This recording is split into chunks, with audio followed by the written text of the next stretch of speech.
It was a day of Robert Mueller surprises. First came the sudden surprise that Robert Mueller had something to say.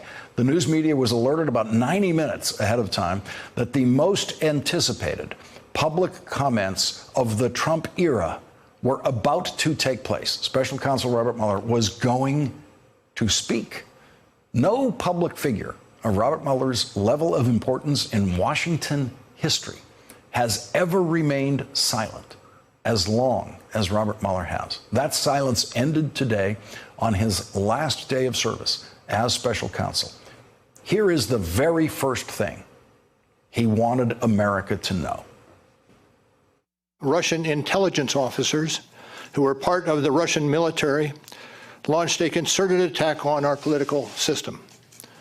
The indictment alleges that they used sophisticated cyber techniques to hack into computers and networks used by the Clinton campaign. They stole private information and then released that information through fake online identities and through the organization WikiLeaks. The releases were designed and timed to interfere with our election and to damage a presidential candidate. And here is the other big thing that Robert Mueller wanted America to know today. We investigated efforts to obstruct the investigation. The matters we investigated were of paramount importance. It was critical for us to obtain full and accurate information from every person we questioned. When a subject of an investigation obstructs that investigation or lies to investigators, it strikes at the core of their government's effort to find the truth and hold wrongdoers accountable. The report describes the results and analysis of our obstruction of justice investigation involving the president. If we had had confidence that the president clearly did not commit a crime, we would have said so. We did not, however, make a determination as to whether the president did commit a crime. Robert Mueller explained that Justice Department policy prevented him from even considering charges against the president. Under long-standing department policy, a president cannot be charged with a federal crime while he is in office. That is unconstitutional. Even if the charge is kept under seal and hidden from public view, that too is prohibited. The special counsel's office is part of the Department of Justice, and by regulation, it was bound by that department policy. Charging the president with a crime was therefore not an option we could consider. The department's written opinion explaining the policy makes several important points that further informed our handling of the obstruction investigation. So it seems that Robert Mueller was saying that the Justice Department's rule against indicting a president was at least a major factor, if not the decisive factor, in the outcome of his investigation of the president. And then Robert Mueller added this. The Constitution requires a process other than the criminal justice system to formally accuse a sitting president of wrongdoing. That process is, of course, impeachment. After Robert Mueller spoke today, the chairman of the House Judiciary Committee, which has jurisdiction over impeachment, was asked about impeachment. With respect to impeachment question, at this point, all options are on the table, and nothing should be ruled out. What Special Counsel Mueller said loud and clear today for the American people is that President Trump is lying when he says no collusion, no obstruction, and that he was exonerated. If Mueller wanted to exonerate the president from having committed the crime, he would have said so. Today, House Speaker Nancy Pelosi said this about impeachment. Nothing is off the table, but we do want to make such a compelling case, such an ironclad case that even the Republican Senate, which at the time seems to be not an objective jury, will be convinced of the path that we have to take as a country. Robert Mueller stressed that nothing in the Mueller report exonerates the president, including Volume 1 of the Mueller report that describes the Russian attack on our election.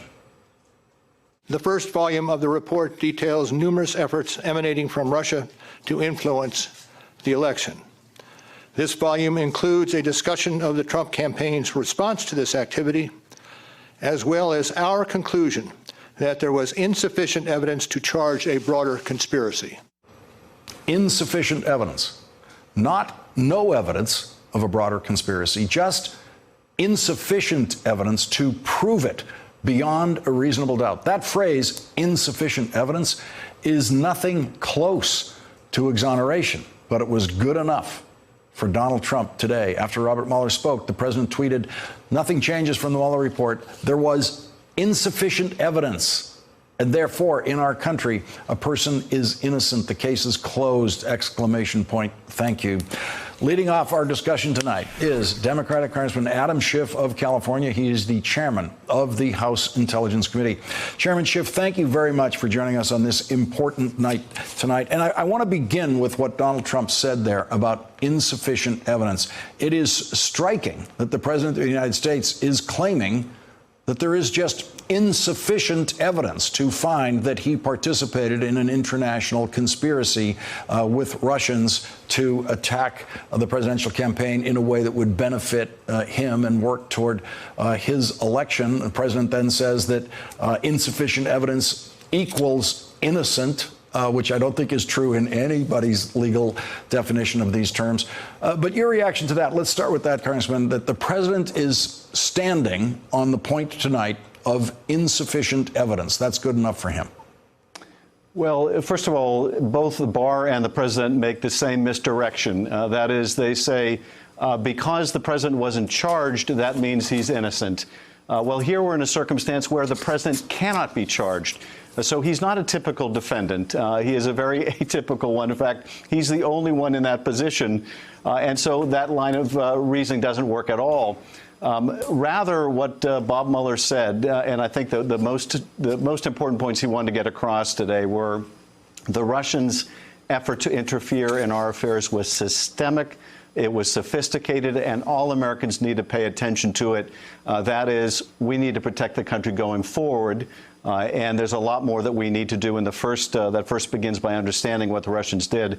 But second, and contrary to what Bill Barr has been suggesting for weeks and weeks now, if we could have exonerated the president, we would have. We didn't intend for the Attorney General to arrogate it to himself, to declare the president had not committed the crimes of obstruction of justice. We intended this to be presented to Congress, and more than that, to preserve the evidence for other potential actions, and I think that should be read as meaning so the department can consider when he leaves office whether the president should be charged. Robert Mueller began today talking about what is basically volume 1 of his report, which is his initial declared responsibility, investigating the Russian attack on our election. That's your jurisdiction in these investigations as chairman of the House Intelligence Committee. You have been seeking Robert Mueller's testimony about this. What did Robert Mueller say today that has changed, or has it in any way changed your view of your committee's need to hear from Robert Mueller? It hasn't changed it in any way. I think Bob Mueller, as reluctant as he clearly is to testify, has one more duty to perform for the country, and that is to come before the Congress and answer the questions of the American people about his report. There is a lot we still do not know. We don't know, for example, what happened to the counterintelligence investigation into whether people were compromised, whether there were crimes that were committed or not. And Lawrence, you pointed out exactly right, and this is a point that the president tries to obscure.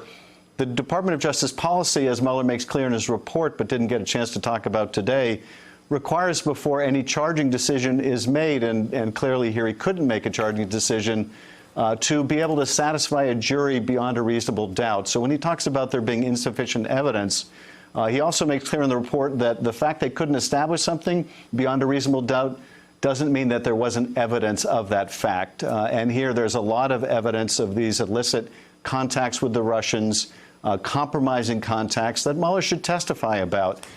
We should have questions answered about why he didn't press for the president's testimony, why he didn't seek to press to determine whether counsel for these other people were participating in the lie Michael Cohen told to the Congress. There are a lot of unanswered questions that Mueller should come in and answer for the American people. I want to let's listen to Robert Mueller referring to one point that I know you're interested in and Chairman Nadler's interested in, and that is the underlying work product, the information that went into building those paragraphs of the Mueller report. Let's listen to what he said about that. Access to our underlying work product is being decided in a process that does not involve our office. Are you involved in that process? Yes, I am, and I'm a little surprised to hear him say that his office is not involved in that, because it was certainly our impression that there were discussions between his office and the Department of Justice about what they should turn over to Congress or what might be privileged. But now that that office is shutting down, it's certainly going to be true that this will be left entirely to the Department of Justice. We reached an agreement to provide initial documents on a rolling production basis to our committee. We're getting and have received already some documents as a part of that production, and we're going to press to make sure that we get all the information that we need. But again, that supplying of underlying evidence to our committee doesn't relieve Bob Mueller of the obligation, I think, to testify to the American people. There's nothing as powerful as hearing from both Mueller and other witnesses directly, their observations, their findings in terms of recipient witnesses, what the president asked them to do and how he asked them to do it, the lies that he wanted propagated to try to obstruct the investigation. All of that should be brought out and not simply provided in documentary form.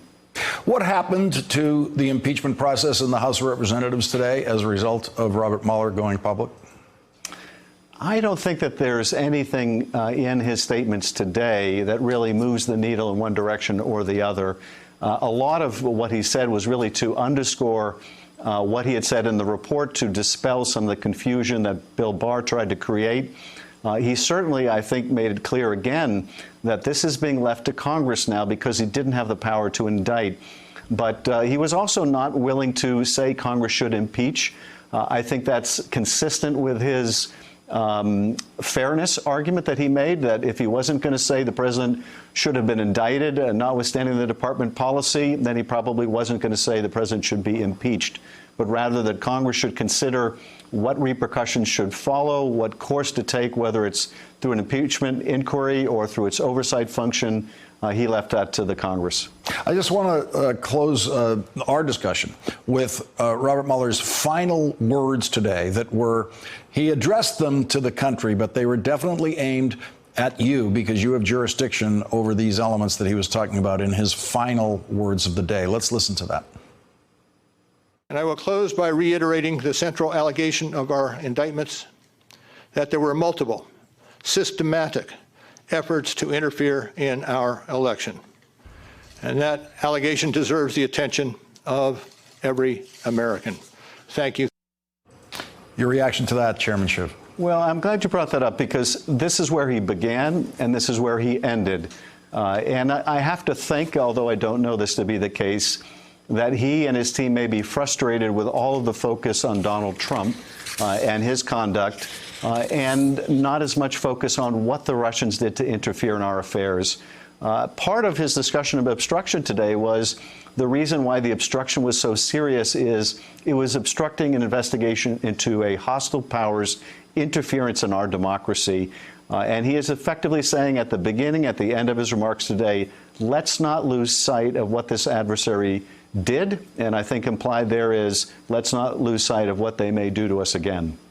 House Intelligence Committee Chairman Adam Schiff, thank you, Mr. Chairman, very much for joining us tonight. Really appreciate it.